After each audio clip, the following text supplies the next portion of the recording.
Hi guys and welcome back to the channel Deepak Yadav Education. Welcome to the daily current affairs of 6th of May 2026. तो guys आज है तारीख 6 मई 2026 और है Wednesday. आज की तारीख से जितने भी मोस्ट इंपॉर्टेंट करंट अफेयर्स बनेंगे वो सारे के सारे करंट अफेयर्स इस पर्टिकुलर लेक्चर के अंदर हम लोग डिस्कस करेंगे। आपके पास में टाइम की कमी है, करंट अफेयर जल्दी जल्दी प्रिपेयर करने हैं, आपके लिए बहुत इंपॉर्टेंट सेशन है। इसीलिए हम इस सीरीज़ को नथिंग मोर नथिंग लेस कहते हैं। ना ही कोई फालतू इन्फॉर्मेशन आपको मिलने वाली है, ना ही कोई काम का इंपॉर्टेंट करंट अफेयर आपका छूटने वाला है। तो काफ़ी कुछ आज सेशन में डिस्कस करने के लिए, बट फर्दर बढ़ने से पहले अगर आपको इस लेक्चर का, इस सेशन का पीडीएफ चाहिए, क्योंकि पीडीएफ बहुत इंटरेस्टिंग रहने वाला है। हर एक चीज़ आपको इसमें मिल जाती है। रिवाइज करने के लिए रिवीजन पॉइंटर एंड प्रैक्टिस करने के लिए वीडियो के लास्ट में आपका प्रैक्टिस शीट, जो आपने आज के सेशन में अटेम्प्ट भी करना है। अपना स्कोर आपको नीचे कमेंट सेक्शन में लिखना है वीडियो के एंड में जाकर। ये पीडीएफ कहाँ पर मिलेंगे? हमारे टेलीग्राम चैनल के ऊपर में। टेलीग्राम पर जाना, वहाँ पे जाके सर्च बॉक्स में लिखना दीपक यादव एजुकेशन यूपीएससी। ये वाला आपको टेलीग्राम चैनल मिल जाएगा। यहाँ से ऑन अ डेली बेसिस आप इन लेक्चर के पीडीएफ डॉक्यूमेंट्स को डाउनलोड कर पाओगे। तो चलिए फिर शुरुआत करते हैं दोस्तों आज के इस रेलिवेंट से डिस्कशन की। हमारा फर्स्ट आर्टिकल आज का बहुत ही ज़्यादा इंपॉर्टेंट है। बात करता है अबाउट लेप्रोजी। लेप्रोजी को हम एक और नाम से जानते हैं which is Hansen's disease. India के अंदर में बहुत सारे गवर्नमेंट एग्जामिनेशंस के अंदर में लेप्रोजी के बारे में पूछा जा चुका है, लेकिन क्या हम किस वजह से डिस्कस कर रहे हैं ये जानना बहुत ही ज़्यादा ज़रूरी है। कारण यह है दोस्तों, दिल्ली एपिडेमिक डिजीज़ एक्ट के अंदर लेप्रोजी को बहुत जल्दी एक नोटिफिएबल डिजीज़ डिक्लेयर कर दिया जाएगा। अच्छा, इसको डिक्लेयर करने से पर्पस क्या है, इसका मतलब क्या है? इसका मतलब ये होगा कि आज दिल्ली के अंदर में जितने भी हेल्थ केयर प्रोवाइडर्स हैं, जो बेसिक तौर पे हॉस्पिटल्स वगैरह में यहाँ पर वर्क कर रहे हैं, हेल्थ केयर प्रोवाइडर जो हेल्थ सर्विस प्रोवाइड करवा रहे हैं, इनको हमेशा जब भी कोई लेप्रोजी का केस आएगा उनके पास में, वो केस रिपोर्ट करना होगा। किसको रिपोर्ट करना होगा? डिस्ट्रिक्ट लेप्रोजी ऑफिसर को, ताकि देश के अंदर में लेप्रोजी के हर एक पर्टिकुलर केस को ट्रैक कर सकें, कंट्रोल कर सकें और उसको पूरी तरह से एलिमिनेट कर सकें अपने देश से। ये हमारा मेन पर्पज़ है। तो आपको न्यूज़ समझ में आया कि क्या चल रहा है? ये टॉपिक आज के हमारे पीआईबी वाले सेशन में भी है, याद रखिएगा, यानी पीआईबी में पब्लिश हुआ हुआ है। तो करना क्या है? अब ये न्यूज़ आपको एग्जाम में हेल्प नहीं करेगी। ये तो एक जरिया हो गया करंट अफेयर्स पढ़ने का, स्टैटिक पोर्शन हो गया कि हाँ भाई चर्चाओं में चल रहा है। सॉरी, करंट अफेयर हो गया जो चर्चाओं में चल रहा है। जो इसका एक एग्जैक्ट स्टैटिक पोर्शन होगा वो होगा पर्टिकुलर डिजीज। इस लेप्रोसी के बारे में आपको पता होना चाहिए किसकी वजह से होता है, या बैक्टीरिया से होने वाली बीमारी है, वायरस से होने वाली बीमारी है। ऐसे भी बहुत सारे क्वेश्चन बनते हैं। तो जब हम लेप्रोजी की बात करते हैं तो दोस्तों याद रखिएगा, लेप्रोजी एक ऐसी इन्फेक्शियस डिजीज है जो बैक्टीरिया की वजह से होती है। उस बैक्टीरिया को हम बोलते हैं माइकोबैक्टीरियम लेप्राई। नाम मिलता जुलता है तो थोड़ा सा याद रखिएगा। Mycobacterium leprae is the main cause behind leprosy. अब ये बैक्टीरिया जब बॉडी के अंदर मेंटर करेगा, एक इंसान को लेप्रोजी होना शुरू होगा, तो पहले उसके कुछ बॉडी पार्ट्स, कुछ ऐसे अंग होंगे जिस पे असर पड़ना शुरू होगा। सबसे पहले स्किन, खाल सिकुड़ने लगेगी, नर्व्स यहाँ पर सही तरीके से वर्क नहीं कर पाएंगे, अपर रेस्पिरेटरी ट्रैक्ट में प्रॉब्लम्स होगी, आंखों में समस्याएं होनी शुरू होंगी, और जैसे जैसे नसें यहाँ पर डैमेज होना शुरू होंगी, बॉडी के अंदर में डिसेबिलिटी के चांस बढ़ जाएंगे, बॉडी के अंदर में सेंसेशंस खत्म होनी शुरू हो जाती हैं, बॉडी में जगह जगह पर ये जो स्किन है वो खराब हो जाती है। स्किन की वजह से बॉडी का जो शेप है, जिस पार्ट को लेप्रोजी अफेक्ट करता है, उसका साइज, उसका फिगर यहाँ पर पूरी तरह से बदलने लगता है। तो ये बहुत डेंजरस है लेप्रोजी। समझ में आ गया आपको? अब सवाल यह है कि ये किस प्रकार की डिजीज़ है। तो आज इसको नेग्लेक्टेड ट्रॉपिकल डिजीज़ वाली कैटेगरी में रखा गया है। मतलब ये एक ऐसी बीमारी है जिस पे वैसे तो हम इतना ध्यान नहीं दे रहे हैं, रिसर्च नहीं कर रहे हैं, बट ज़रूरी बहुत है इसके ऊपर में रिसर्च करना, क्योंकि आज ढेर सारे लोगों को डेवलपिंग रीजन्स में, जहाँ पर इतनी ज़्यादा आय भी नहीं है लोगों को, लेकिन वहाँ पे वो लोग प्रताड़ित हैं लेप्रोजी की वजह से। देन क्वेश्चन आता है अबाउट द सोशल इम्पैक्ट। तो जो पेशेंट्स है दोस्तों, कई बार क्या होता है ना, लोग उनसे अलग होना शुरू होते हैं। जिसको लेप्रोजी हो जाता है, लोकल भाषा में अलग अलग नाम से इस बीमारी को जानते हैं। किसी व्यक्ति को देख लिया गया, उसके हाथ पैर अगर ऐसे ऐसे हो रहे हैं या वाइट सा कलर होता चले जा रहा है, स्किन खराब हो रही है, तो सोसाइटी में लोग फिर डिस्क्रिमिनेट करने लगते हैं कि भाई, है ना, इसके पास पे नहीं जाना है, इसकी शॉप पर नहीं जाना है। तो सोशल आइसोलेशन शुरू हो जाता है, डिस्क्रिमिनेशन होना शुरू हो जाता है। ये सोशल इम्पैक्ट है इसका। फिर क्वेश्चन आता है ट्रांसमिशन का, कि क्या ये लेप्रोजी प्रॉब्लम ट्रांसमिट हो सकती है between one person to another. हाँ, ये स्प्रेड हो सकता है एक इंसान से दूसरे इंसान में, लेकिन याद रखिएगा केवल और केवल जब नाक से कोई ड्रॉपलेट हो या माउथ से कोई यहाँ पर ड्रॉपलेट के कांटेक्ट में यहाँ पर एक अनइन्फेक्टेड पर्सन आ जाए, तब यहाँ पे उसको लेप्रोजी हो सकता है। इतना आसानी से नहीं है। ऐसा नहीं है कि एक व्यक्ति छू लेगा जिसको लेप्रोजी है, मान लो वो अगर नॉर्मल इंसान को छू ले, उससे हाथ मिला ले, उससे गले मिल ले, उसका खाना भी इवन शेयर कर ले, साथ में बैठा है, तो इस तरीके से यहाँ पे लेप्रोज़ी नहीं फैलता है। जब तक यहाँ पर वो इन्फेक्टेड पर्सन के जो ड्रॉपलेट्स है from the nose, from the mouth और लंबे समय तक क्लोज़ कॉन्टैक्ट लगातार रेगुलर यहाँ पर उसके क्लोज़ कॉन्टैक्ट में बना हुआ नहीं है, तब तक लेप्रोज़ी नहीं होने वाला। तो हाईली कंटेगियस बीमारी नहीं है कि हाँ, बहुत आसानी से एक इंसान को लेप्रोज़ी है तो उससे हाथ मिला लिया तो आपको लेप्रोज़ी हो जाएगा, इस तरीके से नहीं होता है। लेकिन यही नींव रखकर सोसाइटी में लेप्रोज़ी पेशेंट्स के साथ में डिस्क्रिमिनेशन होना शुरू हो जाता है। इसमें अच्छी चीज़ ये है कि लेप्रोज़ी का जैसे ही आप ट्रीटमेंट शुरू करवाएँगे, ट्रीटमेंट शुरू होते ही जो पेशेंट्स हैं, वो इस बीमारी को फैलने से रोकना शुरू कर देते हैं, बीमारी फैलना कम हो जाती है। लेकिन क्या इसको ट्रीट कर सकते हैं? ट्रीटमेंट अवेलेबल है, बिल्कुल। एक स्टैंडर्ड ट्रीटमेंट अवेलेबल है जिसमें कुछ दवाइयों का कॉम्बिनेशन यूज़ होता है। जैसे सबसे पहला है डेप्सोन, दूसरा है रिफाम्पिसिन, तीसरा है क्लोफाज़ेमिन। ये 3 दवाइयाँ हैं, मल्टी ड्रग थेरेपी है, साथ में कॉम्बिनेशन के फॉर्म में यूज़ किया जाता है और बहुत सारे कंट्रीज़ के अंदर में ये दवाइयाँ कई बार फ्री ऑफ कॉस्ट मिल जाती हैं, लाइक इंडिया, ऐसा भी यहाँ पर आर्टिकल में मेंशन किया गया है। ठीक है? आई होप आपको ये क्लैरिटी मिल चुकी है लेप्रोज़ी के बारे में। अब देखो, समझना है तो हम विस्तार से समझेंगे। अब भविष्य में हमें एग्ज़ामिनेशन देना है तो रिवाइज़ करके जाना होगा। तो आपके डिज़ीज़ वाले सेक्शन में लेप्रोज़ी को लेकर ये कुछ ऐसे रिविज़न पॉइंटर डाल दिए जाएँगे। ठीक है? तो ये आप देखिएगा छोटे-छोटे रिविज़न पॉइंटर जिससे आप फटाफट कभी भी हर एक चीज़ को रिवाइज़ कर सकते हैं। इसमें 2 ही 3 बातें हैं यार याद रखने के लिए कि लेप्रोज़ी को हैंसेन डिज़ीज़ कहते हैं, माइकोबैक्टीरियम लेप्राई की वजह से होता है, नेग्लेक्टेड ट्रॉपिकल डिज़ीज़ है और इतना आसानी से नहीं फैलता जितना आसानी से सोचा जाता है। हाथ-वाथ मिलाने से यहाँ पर ये बीमारी फैलती नहीं है, ये थोड़ा-सा याद रखिएगा। चलिए भाई, अगला न्यूज़ आर्टिकल बहुत ही ज़्यादा इम्पोर्टेंट, लेकिन यहाँ तक पहुँच गए हो तो मेक श्योर करना वीडियो पे लाइक का बटन है उसको प्रेस कर देना। 2000 लाइक्स का टारगेट है जिसको मिलकर आप सभी लोग सपोर्ट कर सकते हैं। एंड जो लोग फर्स्ट टाइम अपने चैनल पर जुड़ रहे हैं, आपको पता होना चाहिए करंट अफेयर्स का हर एक छोटा-छोटा पोर्शन इस चैनल पर मिलता है। On a daily basis 2 sessions हम लोग करते हैं। एक कंप्लीटली न्यूज़पेपर बेस्ड और एक में हम लोग यहाँ पर प्रीलिम्स के पर्सपेक्टिव से रिलेवेंट आर्टिकल से डिस्कस करते हैं। तो मेक श्योर करना चैनल को ज़रूर से सब्सक्राइब करके रख लेना ताकि डेली बेसिस पे ये सेशन के हर एक रेलिवेंट चीज़ें आप तक पहुंचती ही रहें। तो अगला आर्टिकल यहाँ पे बात करता है सचेत के बारे में। तो सचेत यहाँ पर न्यूज़ में क्यों है, आइए फटाफट डिस्कस करते हैं। इंडिया ने अभी सचेत सेल ब्रॉडकास्ट सिस्टम को इंट्रोड्यूस किया है। एक इंडिजीनियस इमरजेंसी मैसेजिंग सर्विस, आपने देखा होगा ये बात है 2 मई 2026 की, आज हो गया 6 मई। तो आज से लगभग यहाँ पर 3-4 दिन पहले की बात है। होता यह है कि सुबह 11:40 पे आप में से काफ़ी सारे लोगों के मोबाइल फ़ोन के अंदर में एक अलर्ट अलार्म बजा होगा, अलर्ट मैसेज आया होगा, बहुत तेज़ी से फ़ोन में सायरन बजा होगा और एक इमरजेंसी मैसेज आया होगा। वो बेसिकली एक ट्रायल कॉन्सेप्ट है, गवर्नमेंट यहाँ पर इंट्रोड्यूस कर रही है सचेत सेल ब्रॉडकास्ट सिस्टम। ये एक ऐसा सिस्टम है जहाँ पर सभी देशवासियों को एक पर्टिकुलर प्लेटफॉर्म से जोड़ने की बात हो रही है। मान लो कोई बहुत बड़ा डिज़ास्टर आने वाला है तो उसमें गवर्नमेंट हम सभी लोगों को एकदम से एक ही झटके में एक बार बिलियंस ऑफ लोगों को वार्निंग दे सकती है ताकि अपने आप को प्रिपेयर कर लो डिज़ास्टर रिस्पॉन्स के अगेंस्ट में। ये टाइमली सिटीज़न को अलर्ट किया जा सकता है। इसमें ज्योग्राफिकल सिचुएशन भी, यानी कि किसी पर्टिकुलर रीजन में आपदा है तो उस जगह के लोगों को भी अलर्ट दिया जा सकता है इस पूरे सिस्टम में। नाम इसको सचेत दिया गया है, याद रखिएगा, सचेत करना, एक इंसान को अलर्ट करना, ऐसे समझ सकते हैं। एंड इसमें सेल ब्रॉडकास्ट सिस्टम का यूज़ किया गया है। तो दीज आर 2 डिफरेंट टाइप्स। ये सचेत अलग है और सेल ब्रॉडकास्ट सिस्टम अलग है। तो आपको समझना होगा दोनों के बीच में फ़र्क क्या है। वो फ़र्क जस्ट मैं अभी आगे बढ़ते-बढ़ते आपको पढ़ाता रहूँगा। ठीक है? तो आइए पहले हम सचेत के बारे में 2-3 फैक्ट्स हैं वो डिस्कस कर लेते हैं। ये आपने देखा होगा इस तरीके से ये सीवर अलर्ट यहाँ पर आपके मोबाइल फ़ोन एप्लीकेशन में पहुँचा होगा। एप्लीकेशन नहीं, मोबाइल फ़ोन पे ये मैसेज आया होगा कि इंडिया ने एक इमरजेंसी अलर्ट सिस्टम टेस्ट किया है। सचेत मतलब होता है अलर्ट। ये एक इंटीग्रेटेड इमरजेंसी अलर्ट सिस्टम है जो रियल टाइम वार्निंग देगा लोगों को जब-जब ज़रूरत होगी। क्वेश्चन इज़ कि इसको किसने इम्प्लीमेंट किया है? इसको लॉन्च किया गया है ऑब्वियसली डिपार्टमेंट ऑफ टेलीकम्युनिकेशन के माध्यम से। गवर्नमेंट का कोई इतना बड़ा नेटवर्क तो है नहीं कि किसी तरीके से लोगों के मोबाइल फ़ोन में ऐसा मैसेज भेज दिया जाए। तो इसके लिए उन्होंने जो हमारे टावर्स के नेटवर्क होते हैं दोस्तों, या डिपार्टमेंट ऑफ टेलीकम्युनिकेशन के अंडर में जो सेल टावर्स के नेटवर्क होते हैं, उसके ज़रिए उन्हीं नेटवर्क्स, उन्हीं सिग्नल का यूज़ करके लोगों के मोबाइल फ़ोन में ये अलर्ट मैसेज दिया गया। तो लॉन्च किसने किया है? डिपार्टमेंट ऑफ टेलीकम्युनिकेशन ने।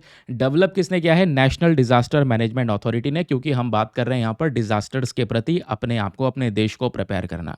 तो क्वेश्चन ये है सचेत का मेन पर्पस क्या है और उसका स्कोप क्या है? ये आप लोगों से प्रीलिम्स में पूछा जा सकता है। नीचे स्टेटमेंट भी दिया जा सकता है कि बताओ पर्पस और स्कोप क्या है सचेत का।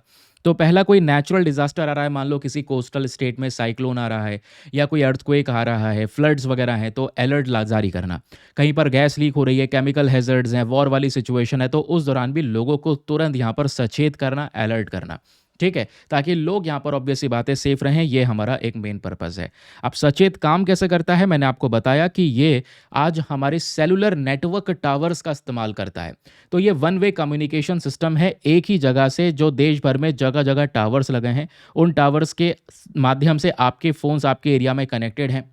तो उसी नेटवर्क के ज़रिए यहाँ पर क्या होता है, एक ही जगह से गवर्नमेंट वन वे कम्युनिकेट कर सकती है आपके मोबाइल फ़ोन के साथ में, आपके मोबाइल फ़ोन में एक मैसेज डाल सकती है, जैसे कि ये अभी हुआ है 2 मई को। ठीक है? क्या इसके लिए इंटरनेट की ज़रूरत पड़ने वाली है? नो। याद रखिएगा, ये बहुत इंपॉर्टेंट चीज़ है, बिना इंटरनेट रिक्वायरमेंट के ये अलर्ट बिलियंस ऑफ लोगों को कुछ सेकंड्स के अंदर में दिया जा सकता है। ये नेशन वाइड भी दिया जा सकता है या किसी स्पेसिफिक लोकेशन में, कि मान लो भाई ओडिशा में साइक्लोन आ रहा है, तो केवल ओडिशा के साइक्लोन प्रोन रीजन्स में लोगों को अलर्ट देना हो, तो वहाँ पर भी दिया जा सकता है। दोनों ही तरीके से ये काम करेगा। भारत के हर एक 36 राज्य, यूनियन टेरिटरी सब कवर होने वाला है। 134 से ज़्यादा बिलियन एसएमएस अलर्ट्स पहले भी ये भेज चुका है, 19 अलग-अलग भारतीय भाषाओं में। तो ये इसका एक मैसिव पावर है सचेत का। तो हुआ क्या था 2 मई को, वो हम लोगों ने ऑलरेडी समझ लिया है। क्या ये सिमिलर सिस्टम कोई दूसरे कंट्री में एग्जिस्ट करता है? बिल्कुल। ऐसा ही सिस्टम जापान फॉलो करता है सुनामी वार्निंग्स को देने के लिए। और ये जितने भी अर्ली वार्निंग सिस्टम होते हैं, इनको एक सपोर्ट मिलता है under United nation early warnings for the all initiative. तो यूनाइटेड नेशन के अंडर में ऑलरेडी यहाँ पर ये सपोर्ट किया जाता है इस पर्टिकुलर प्रोसेस को, जिसको ध्यान में रख सकते हैं। अब जैसे कि मैंने आपको बताया था, ये 2 अलग-अलग चीज़ें हैं। Sachet is a different one and cell broadcast technology is a different concept. तो ये सेल ब्रॉडकास्ट टेक्नोलॉजी है क्या, थोड़ा ये भी याद रखिएगा। अलग से थोड़ा-सा हम पढ़ रहे हैं क्योंकि प्रीलिम्स में यहाँ से भी सवाल बन सकता है। ये एक ऐसा सिस्टम है जहाँ पर मैसेज के ज़रिए मल्टीपल मोबाइल यूज़र्स को एक साथ में किसी पर्टिकुलर ज्योग्राफिकल एरिया में उनको अलर्ट किया जा सकता है by giving them some message. ठीक है? तो ये one to many communication system है, ऐसा याद रख सकते हैं। एक व्यक्ति यहाँ पर काफ़ी सारे मोबाइल फ़ोन में एक अलर्ट जारी कर सकता है। बिना इंटरनेट के काम करता है। नेटवर्क कंजेशन को बायपास कर देता है, तो नेटवर्क बिज़ी वगैरह है, कोई प्रॉब्लम वाली बात नहीं है। मल्टीपल लैंग्वेजेस को सपोर्ट करता है, बहुत ही ज़्यादा इंस्टेंट है, बहुत ही एफिशिएंट है। इसको डेवलप करने वाली कंपनी है यूरोपियन टेलीकम्युनिकेशन स्टैंडर्ड इंस्टीट्यूट। पहली बार डिमॉन्स्ट्रेट हुआ था पेरिस के अंदर में। आज 30 से ज़्यादा दुनिया में अलग-अलग देश सेल ब्रॉडकास्ट नेटवर्क का यूज़ करती हैं। अब इंडिया भी यहाँ पर इस पर्टिकुलर नेटवर्क का यूज़ कर रहा है। देखो, एक तो होता है सेल ब्रॉडकास्ट, जहाँ पर एक व्यक्ति दुनिया के बहुत सारे लोगों को या देश के बहुत सारे लोगों को मैसेज डाल सकता है उस यहाँ पर सेल नेटवर्क का यूज़ करके। एक होता है एसएमएस। एसएमएस बेसिकली आप दूसरे इंसान को भेज सकते हैं, लेकिन सेल ब्रॉडकास्ट में वन टू मैनी कम्युनिकेशन किया जा सकता है। समझ गए? सेल ब्रॉडकास्ट में लाउड अलर्ट और पॉपअप जारी होगा, जबकि एसएमएस में यहाँ पर आराम से इंसान इग्नोर कर देता है। एसएमएस आजकल पढ़ता कौन है? आप में एसएमएस बहुत कम पढ़ते होंगे, जब रिचार्ज वाला एसएमएस आता होगा तभी पढ़ा जाता होगा, है ना? तो ये भी एक चीज़ हमको देखने को मिल जाती है। आई होप आपको ये भी क्लैरिटी मिली है। चलिए, कुछ भी रिवाइज़ करना हो तो you can revise from these revision pointers कि सचेत है क्या? भाई चर्चाओं में बहुत था, तो इसके बारे में ये डिस्कशन करना, पढ़ना बहुत ही ज़्यादा ज़रूरी था कि सचेत क्या है, इसका मीनिंग, इसको किसने लॉन्च किया है, इसके important features, alerts, coverage, that's all. चलिए, अगला न्यूज़ आर्टिकल बात करता है फाइबर ऑप्टिक ड्रोन्स के बारे में। Very very important topic, GS paper number 3, defence and security के पॉइंट ऑफ व्यू से बहुत ही ज़्यादा इंपॉर्टेंट है। ये फाइबर ऑप्टिक ड्रोन्स होते क्या हैं, कैसे काम करते हैं, सब समझेंगे, लेकिन क्वेश्चन नंबर 1 ये है कि ये न्यूज़ में है क्यों? पहले तो ये बताओ। हिजबुल्लाह, भाई आपको पता है, जो लेबनान के अंदर में आज के समय पर एक ग्रुप एस्टेब्लिश्ड है। हिजबुल्लाह और इजराइल के बीच में लगातार डिस्प्यूट होता रहता है, जैसे हमास और इजराइल के बीच में विवाद चलता रहता है। हिजबुल्लाह ने हाल ही में फाइबर ऑप्टिक ड्रोन्स का इस्तेमाल किया है इजराइल के अगेंस्ट में, जिस वजह से अचानक सुर्खियां बन गई, चर्चाएं होने लगी कि भाई फाइबर ऑप्टिक ड्रोन का इस्तेमाल करने लगे, क्योंकि इजराइल के पास में नई टेक्नोलॉजी है, नया ट्रेंड्स है। ठीक है, इजराइल के पास में वो सिस्टम है जिससे वो ड्रोन्स को जैम कर सकें, है ना? तो जैमिंग वगैरह कॉन्सेप्ट वगैरह आता है। तो हिजबुल्लाह ने इन सब का तोड़ निकालने की कोशिश की और एक फाइबर ऑप्टिक ड्रोन का यूज़ करना शुरू किया। फाइबर ऑप्टिक ड्रोन में दोस्तों यहाँ पर एक खास चीज़ ये होती है कि ये जो ड्रोन्स हैं, ये ड्रोन्स एक ऑप्टिक केबल से कनेक्टेड होते हैं। ये आप देख रहे हैं, ये केबल नीचे ग्राउंड स्टेशन में लगा होगा। तो वैसे इतना दूर ये नहीं जा सकते, लिमिटेशन ये है कि बहुत दूर तक नहीं जा सकते, लेकिन खास बात यह है कि भाई इनको ट्रैक कोई नहीं कर पाएगा। तो निगरानी रखने के लिए कई बार ये बेस्ट है, ट्रैक नहीं कर सकते, ये बहुत ज़्यादा खतरनाक सिचुएशन है और रियल टाइम डेटा देता है। जो बैटरी पे ऑपरेट करने वाले ड्रोन होते हैं वो थोड़ा-सा लेटेंसी के साथ काम करते हैं, भाई ऊपर अलग हैं, वायरलेस कनेक्शन है, तो थोड़ी देर बाद डेटा पहुँचता है।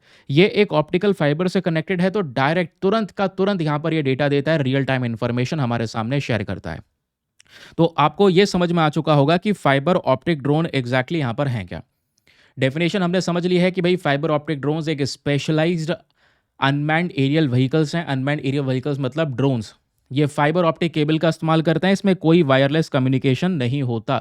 ग्राउंड स्टेशन में से एक वायर जाता है जो इन ड्रोन के साथ में कनेक्टेड होता है, यानी ये ड्रोन फिजिकली ग्राउंड स्टेशन से कनेक्टेड होता है। ठीक है, तो इसमें एक खास चीज़ ये निकल कर आती है कि डेटा कम्युनिकेशन बहुत स्मूथ हो रहा होता है, कोई किसी प्रकार की प्रॉब्लम नहीं। जबकि नॉर्मल रेगुलर ड्रोन से आप कंपेयर करोगे फाइबर ऑप्टिक ड्रोन को, तो नॉर्मल रेगुलर ड्रोन में प्रॉब्लम क्या है? Radio frequency. भाई ये रेडियो फ्रीक्वेंसी पे काम करता है, रेडियो सिग्नल्स पे काम करता है, बैटरी पे ऑपरेट करता है और तुरंत यहाँ पर इसको जैम भी किया जा सकता है। और लेटेंसी बहुत हायर होती है, बहुत डिले से डेटा हमको ये शेयर करता है।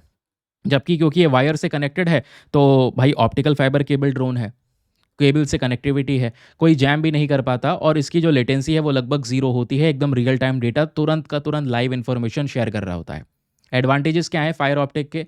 रियल टाइम डेटा, अगेन वही सेम चीज़ आ गई। कवरेज बहुत बेहतर होता है, क्योंकि कुछ किसी किसी एरिया में मान लो जीपीएस नहीं है, जीपीएस डिनाइड एरियाज़, ठीक है, या कोई जैम्ड एनवायरमेंट्स है जहाँ पर जैमिंग सिस्टम लगा हुआ है, वहाँ तक आप ये ड्रोन उड़ा सकते हैं, ऑपरेट कर सकते हैं। ठीक है, हाई सिक्योरिटी होती है ना? कोई भी मतलब सिग्नल इंटरफेरेंस नहीं होता है, कम्युनिकेशन बहुत सिक्योर होता है, रिलायबल ट्रांसमिशन होता है, हाई स्पीड डेटा ट्रांसफ़र वगैरह हो रहा होता है। एप्लीकेशंस की बात करेंगे तो मिलिट्री और ड्रोन वॉरफेयर में इसका यूज़ होना शुरू हो चुका है, ताकि सिक्योर कम्युनिकेशन हो सके कोई इसके बीच का, क्योंकि नीचे से अगर ड्रोन इन्फॉर्मेशन सिग्नल भेज रहा है रेडियो सिग्नल्स के माध्यम से, तो उस इन्फॉर्मेशन को हैक किया ना जा सके, उस कम्युनिकेशन को लीक ना किया जा सके, ये भी हमारा एक अल्टीमेट पर्पज़ है। ठीक है, क्लैरिटी मिल गई। तो ऑप्टिक फाइबर ऑप्टिक ड्रोन्स क्या है इसको याद रखिएगा। ये रहे छोटे छोटे रिवीजन पॉइंटर। कभी भी आपको ये आर्टिकल रिवाइज करना हो, you can revise from these important revision pointers.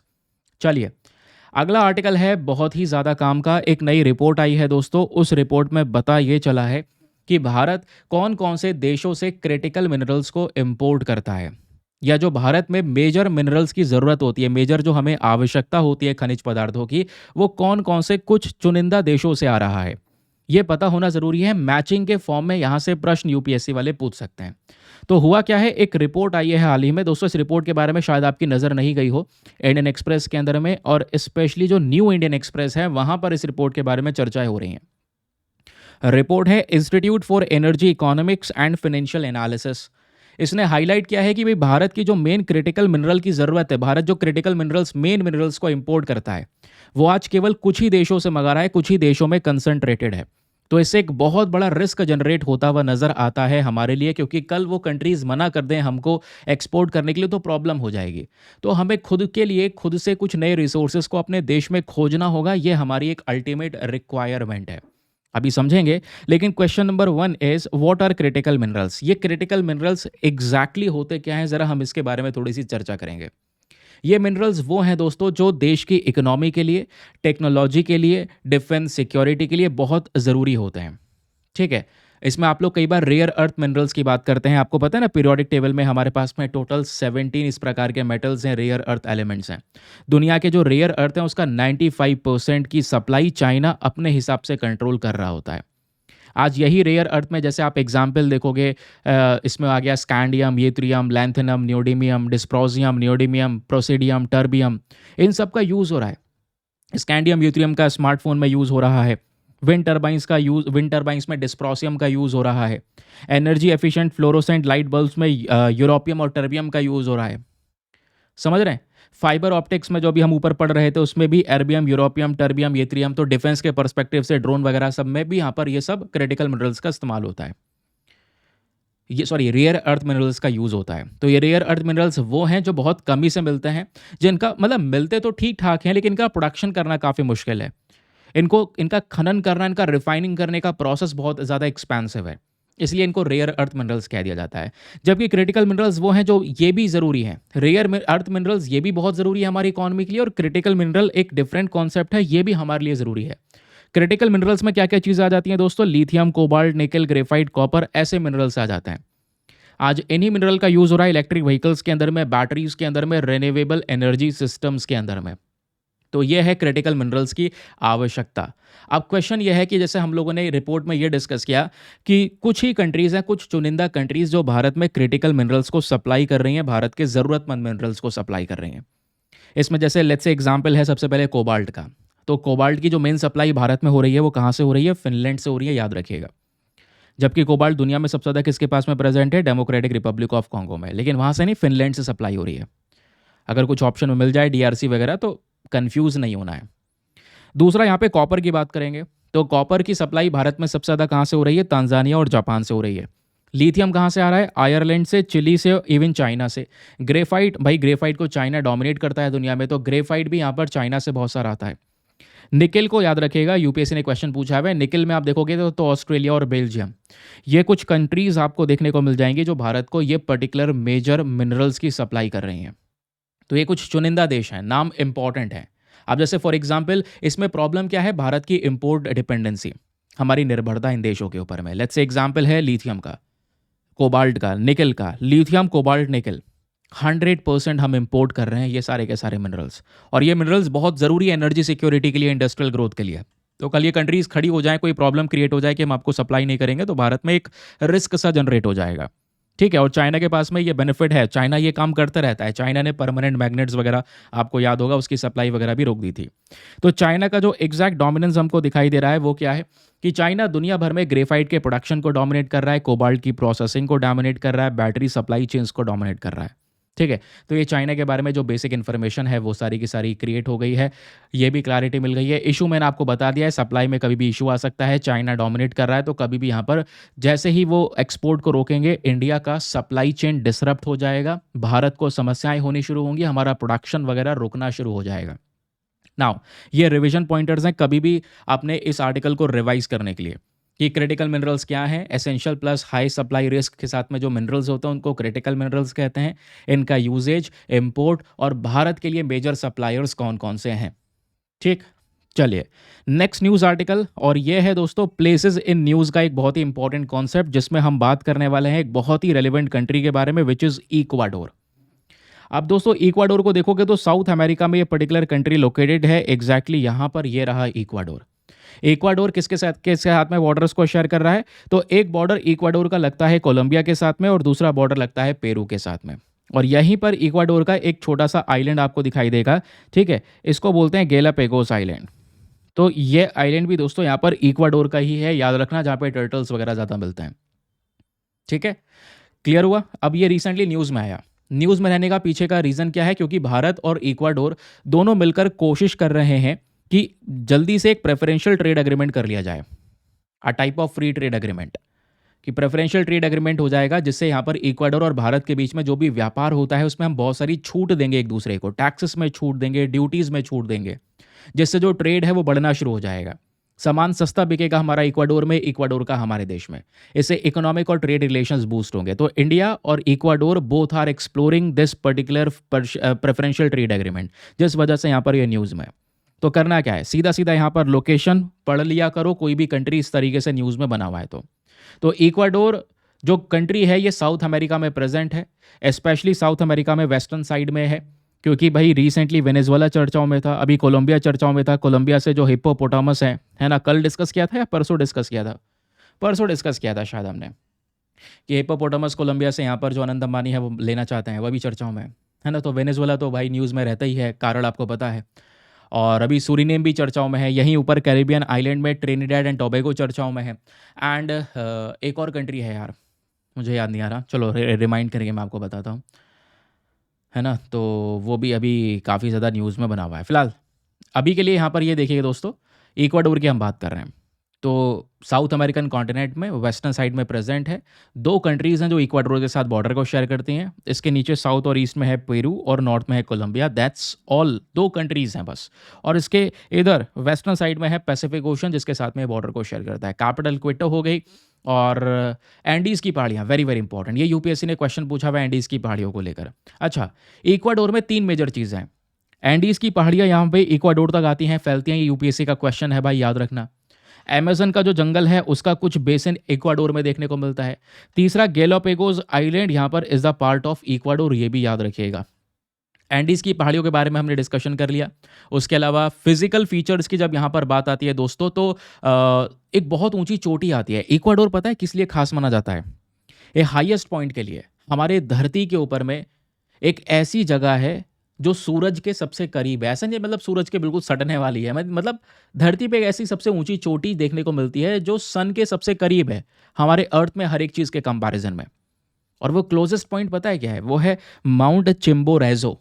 थोड़ा-सा ये याद रखिएगा माउंट चिम्बोरेज़ो के बारे में, ये इक्वाडोर में मिलता है। ये एक स्पेशल फैक्ट है, तो क्वेश्चन बनने के चांसेस बढ़ जाते हैं कि भई mount Chimborazo consider the closest point on earth to the sun. Bharat के इक्वेटोरियल बल्ज की वजह से, क्योंकि इंडिया का इक्वेटर वाला हिस्सा है, सन मतलब अपना चमकता है और उसके बाद में यहाँ पर ये एक ऐसी चोटी है जो कई बार सन के करीब मानी जाती है अर्थ के ऊपर में। ओके, इक्वाडोर में एक वॉल्केनो है जिसको बोलते हैं कोटोपैक्सी वॉल्केनो, दुनिया का एक हाईएस्ट एक्टिव वॉल्केनो भी माना जाता है, जो बहुत ही ज़्यादा एक्टिव है। नदियों की बात करोगी तो चीरा, कोका, कुरारे, ये याद रखने की ज़रूरत नहीं है। ठीक है, आपको बस खाली एक बात यही याद रखनी है, माउंट चिम्बोरेज़ो, बाकी आसपास के कंट्रीज़ जो हमने डिस्कस करे, और 3 चीज़ें और, एंडीज़ माउंटेन्स यहाँ पर हैं, अमेज़न बेसिन इक्वाडोर में है, and Galapagos is also a part of Ecuador. That's it. ये इंडिया इक्वाडोर के रिलेशंस हो गए। कभी भी रिवाइज़ करना हो, आप बहुत ईज़िली रिवाइज़ कर सकते हैं फ्रॉम दीज़ रिविज़न पॉइंटर्स कि इक्वाडोर क्या है, इसके बॉर्डर्स, कैपिटल, रीजन्स, सब कुछ फटाफट रिवाइज़ करने के लिए दिया गया है। ठीक है, चलिए अगला न्यूज़ आर्टिकल आता है, एक इंपॉर्टेंट इंस्टीट्यूशन के बारे में हम डिस्कशन कर रहे हैं, क्योंकि पता है इस बार न्यूक्लियर एनर्जी बहुत चर्चाओं में रही है। 2025 में शांति एक्ट चर्चाओं में रहा है। तो उसी के आधार पे एक हमारे पास में बॉडी है जिसका नाम है एटॉमिक एनर्जी रेगुलेटरी बोर्ड। तो ये बोर्ड है क्या, कैसे काम करता है, मैं एक एक करके आप लोगों को यहाँ पर समझाने वाला हूँ। हम समझेंगे परमाणु ऊर्जा नियामक परिषद के बारे में, जो इंडिया के अंदर में न्यूक्लियर एनर्जी सेक्टर को रेगुलेट करने का काम करता है। तो ये न्यूज़ में क्यों बना हुआ है? पहली चीज़ ये, एटॉमिक एनर्जी रेगुलेटरी बोर्ड ने हाल ही में परमिशन दी है कुछ इंस्टॉलेशंस करने के लिए कुदानकुलम न्यूक्लियर पावर प्रोजेक्ट में, जिस वजह से ये न्यूज़ में। तो भारत न्यूक्लियर एक्सपेंशन में लगातार काम कर रहा है। अभी कुदानकुलम न्यूक्लियर पावर प्लांट में भी नए-नए यूनिट्स बनाने की बात हो रही है। ये परमिशन दी गई है एईआरबी की साइड से, जिस वजह से चर्चाओं में। अब news is really not important. Important क्या है आपका यहाँ पर ये स्टैटिक फैक्ट, क्योंकि भाई इस न्यूज़ की वजह से ये चर्चाओं में आ चुका है एईआरबी। तो भारत की एक ऐसी रेगुलेटरी अथॉरिटी है जो आज भारत में न्यूक्लियर सेफ्टी का काम करती है, रेडिएशन सेफ्टी का काम करती है। इंडिया में न्यूक्लियर सेफ्टी करनी हो, रेडिएशन सेफ्टी करनी हो, एईआरबी जिंदाबाद।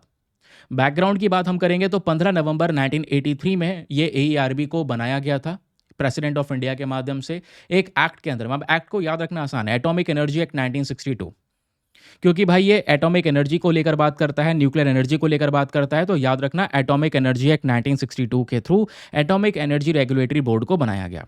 ठीक है, इसकी जो पावर है वो एक एक्ट इससे आती है, और दूसरा एनवायरमेंटल प्रोटेक्शन एक्ट से भी यहाँ पर इसको पावर दी जाती है एईआरबी को। मेन ऑब्जेक्टिव आप समझ गए कि न्यूक्लियर एनर्जी का सेफ यूज़ हो सके देश में, कोई सी भी व्यक्ति के ह्यूमन हेल्थ के ऊपर में या एनवायरमेंट पे किसी भी प्रकार का कोई दुष्प्रभाव ना पड़े इस न्यूक्लियर एनर्जी का। इसका हेडक्वार्टर मुंबई में है। टोटल 6 सदस्य देखने को मिलते हैं इसके अंदर में। ठीक है, थोड़ा याद रखिएगा, जैसे मॉनिटरी पॉलिसी कमेटी में 6 सदस्य हैं, वैसे ही इसके अंदर भी यहाँ पर एईआर में भी 6 सदस्य हैं, 6 मेंबर्स, जिसमें चेयरमैन फुल टाइम है, 1 फुल टाइम मेंबर होता है, और बाकी 4 पार्ट टाइम मेंबर्स होते हैं जो अलग अलग रेलिवेंट फील्ड्स के एक्सपर्ट होते हैं। ठीक है, एक चेयरमैन हो गया, एक फुल टाइम मेंबर हो गया। एमपीसी में भी यहाँ पर क्या हो रहा है, 3 मेंबर्स तो यहाँ पर आरबीआई के हो गए, 3 बाकी यहाँ पर अपॉइंट हो रहे हैं, सेंट्रल गवर्नमेंट अपॉइंट कर रही है, लेकिन 3 मेंबर में यहाँ पर एक मेन अपना गवर्नर हो गया है ना। तो इस तरीके से थोड़ा सा याद रखने का मतलब मैच करने की कोशिश करो, इससे 2-2 चीज़ें याद हो जाएंगी। तो एईआर में भी यहाँ पर हमारा एक चेयरमैन हो गया फुल टाइम, एक चेयरमैन हो गया फुल टाइम, एक फुल टाइम मेंबर भी हो गया, है ना, जो एईआरबी का एग्जीक्यूटिव डायरेक्टर है, और बाकी इसमें 4 पार्ट टाइम मेंबर्स हैं। तो भाई ये सब मिलकर यहाँ पर कॉम्पोजिशन है एईआरबी का। इसका मेन काम क्या है, न्यूक्लियर फैसिलिटीज़ को लेकर पॉलिसी बनाना, रेडिएशन यूज़ को लेकर, इवन भारत के अंदर इंडस्ट्रियल सेफ्टी को लेकर भी पॉलिसीज़ बनाता है एईआरबी, है ना। बस इसके बाकी अप्रूवल वगैरह देता है, कहीं पर न्यूक्लियर फैसिलिटी लगानी है, सर्वे करना है, तो उसका सारा अप्रूवल, क्लियरेंस, ये सब एईआरबी देता है। और मैंने बताया फैक्ट्रीज़ को, इंडस्ट्रीज़ को रेगुलेट करता है, तो फैक्ट्रीज़ एक्ट 1948 को भी एनफोर्स करने का काम करता है ये एईआरबी। ये पूरी बॉडी काम कर रही होती है डिपार्टमेंट ऑफ एटॉमिक एनर्जी के अंडर में। ये बॉडी किसके अंडर में काम कर रही है? डिपार्टमेंट ऑफ एटॉमिक एनर्जी के अंडर में। ओके, ये रहे सारे के सारे बेसिक फैक्ट्स। कभी भी आप इसको रिवाइज कर सकते हैं कि ईआरबी क्या है, इसको लीगल बैंकिंग कहाँ पे मिलती है, अपनी रिपोर्ट प्रिपेयर करता है, रिपोर्ट एटॉमिक एनर्जी कमीशन के पास जाती है। कॉम्पोजिशन में हमने 6 मेंबर्स के बारे में भी डिस्कशन कर लिया है। चलिए, अब जो भी चीज़ें हम लोगों ने यहाँ पर कवर करी हैं आज के सेशन में, टाइम है ये देखने का कि आपने कितना कुछ अच्छे से सीखा है आज के इस पर्टिकुलर सेशन में। एक-एक करके मैं आपको क्वेश्चन दूँगा, फटाफट यहाँ पर उन क्वेश्चंस के आंसर्स आपने नीचे कमेंट सेक्शन में लिखने हैं। रिक्वेस्ट है, प्लीज़ आप लोग बहुत कम पार्टिसिपेट कर रहे हो, फिर मेरा मन ये करता है कि मैं क्वेश्चन ना लगाऊँ, मुझे भी टाइम लगता है इन प्रश्न को लगाने में। तो अपना नीचे कमेंट सेक्शन में ज़रूर से आंसर लिखना, पता चलता है कौन-कौन पार्टिसिपेट कर रहा है। तो चलिए फिर शुरू करते हैं क्वेश्चन नंबर 1 के साथ में। तो क्वेश्चन नंबर 1 आपके सामने प्रेजेंट है। With reference to leprosy consider the following statements. Leprosy को लेकर आपके सामने 3 स्टेटमेंट्स हैं, बताना है तीनों में से कौन सा स्टेटमेंट सही है। पहला, ये जो लेप्रोजी है ये एक वायरस अफेक्टिंग डिजीज़ है, जो बेसिक तौर पे एक वायरस स्किन को बुरी तरह से इम्पैक्ट करता है। सेकंड, क्या ये नेग्लेक्टेड ट्रॉपिकल डिजीज़ है।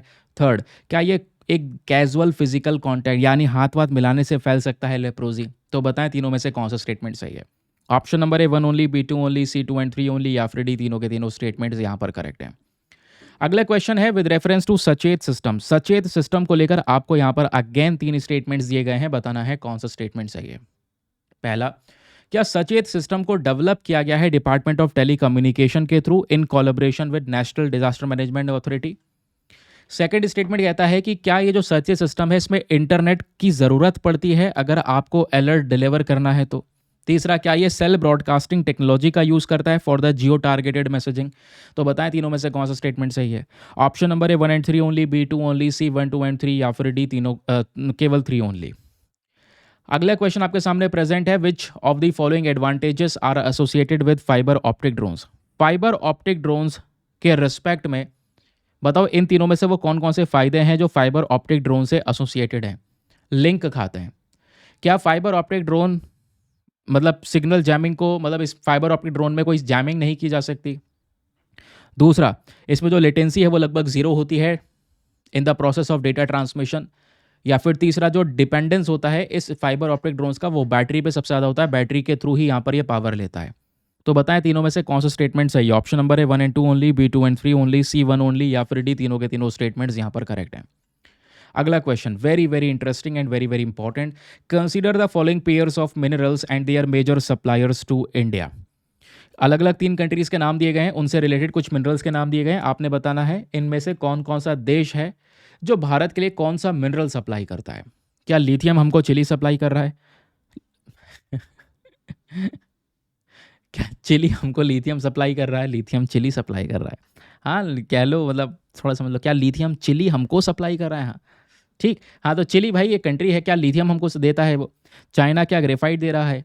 निकल जो है क्या ये ऑस्ट्रेलिया से आ रहा है? तो बताएं तीनों में से कौन सा पेयर करेक्टली मैच है। Option number A 1 and 2 only, B 2 and 3 only, C 1 and 3, C 1 2 and 3, या फिर डी 1 ओनली। तो बताएं दोस्तों इसका सही उत्तर क्या होना चाहिए। अगला क्वेश्चन है with reference to atomic energy regulatory board consider the following statements. Atomic energy regulatory board को लेकर 3 स्टेटमेंट, कौन सा सही, जल्दी बताओ। पहला, क्या इस बॉडी को एस्टेब्लिश किया गया था under the atomic energy act 1962। क्या ये जो बॉडी है ministry of environment forest and climate change के अंडर में काम करती है। क्या ये जो बॉडी है ये रिस्पॉन्सिबल है for ensuring nuclear and radiation safety in India. Nuclear safety, radiation safety का काम है क्या इस बॉडी का। तो बताएं कौन सा स्टेटमेंट सही है। Option number A 1 and 2 only, B 2 only, C 1 and 3 only, या फिर डी 3 ओनली। तो बताएं इसमें से कौन सा स्टेटमेंट यहाँ पर सही होना चाहिए। तो जल्दी जल्दी इसके आंसर लिख दो नीचे कमेंट सेक्शन में। सर इन सभी प्रश्नों के उत्तर कहाँ पर मिलेंगे वो मैंने आपको बता दिया था ऑलरेडी कि आपको क्या करना है, फटाफट टेलीग्राम चैनल पर जाना है, दीपक यादव एजुकेशन यूपीएससी, मेरा ग्रुप आपको मिल जाएगा, वहाँ पे ये पीडीएफ मिल जाएगा। फटाफट पीडीएफ को डाउनलोड कर लो, वहाँ से चेक कर लो आपके कितने आंसर सही हैं कितने गलत हैं, और अपना स्कोर नीचे कमेंट सेक्शन में लिखे बिना मत जाना। ज़रूर से सभी लोगों को अटेम्प्ट करना है। आप 10 से 15,000 लोग सेशन देख रहे हैं और जो क्वेश्चन अटेम्प्ट करते हैं 200 से 300 लोग बस अटेम्प्ट करते हैं। तो कुछ नहीं तो यहाँ पर कम से कम 1000 लोग भी अटेम्प्ट कर सकते हैं ना इन क्वेश्चन को। तो यार इसके लिए थोड़ा सा ध्यान रखा करो। चलिए मिलते हैं आप लोगों से नेक्स्ट वीडियो में। आज के लिए bye bye, have a nice day, thank you and जय हिंद।